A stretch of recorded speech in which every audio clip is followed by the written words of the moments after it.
जिसने भी पत्र भेजा उनसे निवेदन है, आपकी पूरी मेडिकल की फाइल आपने लगाई है और निवेदन है इस पूरी मेडिकल की फाइल को आप वापस लेकर जाना, जिससे आपके पास में ये कॉपी रहे।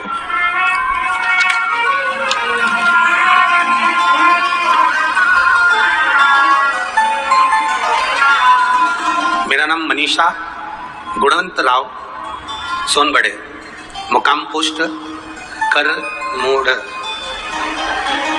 ठीक है बोला कि गड़बड़ बोला? ठीक है ना? हाँ, तुम लोग समझ जाओ बस है, बाकी के तो जाने दो उसको। मुकाम पोस्ट कर मोड़, तहसील 40 गांव, जिला जलगांव। मोबाइल नंबर ये कहीं बैठी हैं का? देख कहीं? हाँ, ऐसे हाथ हिला दो। ठीक है। जिला जलगांव में 40 गांव तहसील की रहने वाली हूँ। मेरे पति की अचानक पेट में दर्द होने लगा। हम सभी परिवार वाले 40 गांव के सुमन हॉस्पिटल के डॉक्टर साहब के पास में दिखाए। फिर डॉक्टर साहब ने बताया कि इनकी किडनी में पथरी है।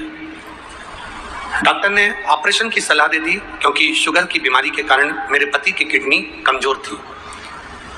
डॉक्टर ने कहा आपका मन पड़े आप जिस हॉस्पिटल में ले जाकर ऑपरेशन करा सकते हो और इनको ले जा सकते हो।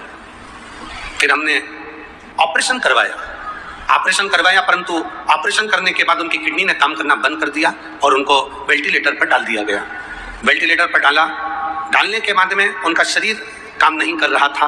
हम बाबा के भरोसे पर भगवान को जल चढ़ाना प्रारंभ कर दिया। गुरुदेव जल चढ़ाना प्रारंभ करा, थोड़ा सा जल उनके होठों पर लगा देते, एक बेलपत्री उनको दे देते, बस बाबा की कृपा से उनकी आंख तो खुली और उन्होंने शरीर ने काम करना प्रारंभ करा। पर दवाइयां काम नहीं कर रही थी। गुरुदेव जब दवाइयां काम नहीं कर रही थी तो धीरे धीरे शरीर ने काम करना प्रारंभ करा। फिर उनको डायलिसिस पर रखा गया, डायलिसिस करवाया गया। 1 महीने में 2-2, 3-3 डायलिसिस होने लगे। दोनों बच्चे और मैं खुद भटक कर थक गए और उनका ठीक नहीं हो पाया। गुरुदेव एक बार जब हम डायलिसिस कराने के लिए गए तो उनको वापस वेंटिलेटर पर डाला और डॉक्टर ने थोड़ी देर के बाद में कहा कि आपके घर के बच्चों को बुला लीजिए क्योंकि इनका शरीर अब काम नहीं कर रहा है, हृदय पूर्ण तरह से बंद हो चुका है और शरीर ने काम करना बंद कर दिया। जिसकी रिपोर्ट मैंने लगाई है उस रिपोर्ट के अंतर्गत मेरे पति का शरीर काम नहीं कर रहा था, हार्ट बंद हो चुका था, हृदय धड़कना बंद हो चुका था, नाड़ियां चलना बंद हो चुकी थी और उनका शरीर पूरा लाश की तरह हो गया था। बच्चों को बुलाया, बच्चे से डॉक्टरों ने बात करी और बात करने के बाद में हम डॉक्टर साहब से कहते रहे कि एक बार तो और मौका दो, आप देखो तो सही अगर इनकी श्वास वापस आ जाए, आप प्रयास तो करो। उसी बीच में मैं मेरे बेटे को लेकर शिव जी के मंदिर में पहुंची और वहां पहुंचकर हमने शंकर भगवान को जल चढ़ाया। रोती रोती बाबा के चरणों में पहुंची गुरुदेव, और बाबा का मैं क्या चमत्कार का वर्णन करूं। बेलपत्र और जल लेकर मैं अपने पति के पास आई और उनके होठों पर जब लगाया तुरंत उनकी धड़कन वापिस चलना प्रारंभ हुई।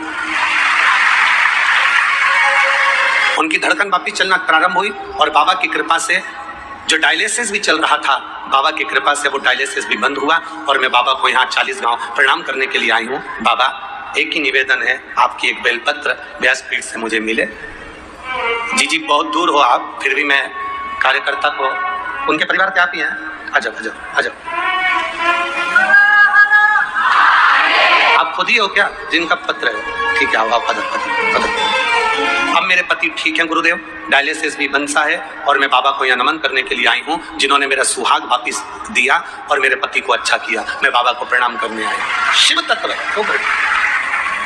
शंभु, बैठिए जी बैठो। तेरी कृपा बिना। श्री शिवाय नमस्तुभ्यम दर्शकों, हर हर महादेव। आप सभी का स्वागत है। मित्रों, आपने पूजनीय पंडित प्रदीप जी मिश्रा के श्रीमुख द्वारा बेलपत्र और महादेव पर चढ़े हुए जल से कैसे पति को नया जीवन दान में मिला। आज इस अद्भुत पत्र में पूजनीय पंडित जी ने हमें अद्भुत ज्ञान दिया है। यदि आपको भी हमारे वीडियोस अच्छे लगते हैं, पूजनीय पंडित प्रदीप जी मिश्रा की शिव महापुराण कथा आपको पसंद आती है, तो हमारे चैनल को तुरंत ही सब्सक्राइब कर लें, बेल आइकन को प्रेस करके ऑल पर क्लिक कर दें, जिससे कि हमारा जो भी नया वीडियो आएगा उसका नोटिफिकेशन आपको सबसे पहले प्राप्त होगा। मिलते हैं अगले वीडियो में, तब तक के लिए श्री शिवाय नमस्तुभ्यम दर्शकों, हर हर महादेव। धन्यवाद दर्शकों।